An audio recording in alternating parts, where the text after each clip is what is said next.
زۆرم پێ سەیر بوو لەسەر ئەو بابەتەی یعنی لە سۆسیال میدیا زۆر برادەر لۆمنیاننا مامەستا تو لە ئەسنای ئەوەی قورئان دەخوێنی یا کۆمنت دەخوێنی و دەڵێم وەڵڵاهی ئەمن هەستم کرد موبایلەکەم بەرامبەر منداڵەکان دایان نابوو ئەوەکەیان دەگواستەوە بەڵام خۆزیێت چاوم هەندە بەقوت تا بمتوانی بە ئەوەندە لە دوور کۆمنتم بخوین بە ئەوە ڕاستی ناوەڵە چاویشم زەعیفە دەبێ قورئانێکی گەورە دامێم لەو پێشمێرزە فعلەن تازە جەناب دیتت قورئانەکە گەورە بوو لەو پێشمێرزە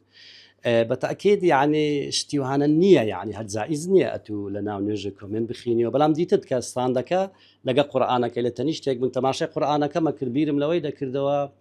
کە چ ئاەتێک بخوێنم چ سوورەتێک بخوێنم لۆ ئەوەی ڕکعاتەکانی تەراویح یعنی بەڕاستی هەر بیرم لەو لایەدا بەڵێ لە کاتی تەراویحدا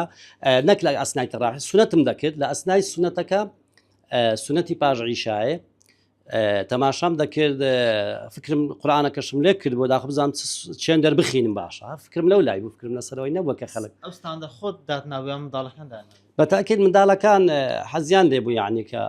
ئەوە بکەن یعنی بگوازن و ببیندرێ و یان داخۆ دەنگمان چۆنە و داخۆ ئایا یعنی وەکو شتی منداڵە حەزی لێ جاروێ لە پەیج و لە فەیسبوک یان نەبینی لە سۆسیال میدیا مەثەڵەن خاسەتەن تیکتۆک ئەگەر ئەمە مەجاڵی و شتانەمان هەر نییە بەڕاستی.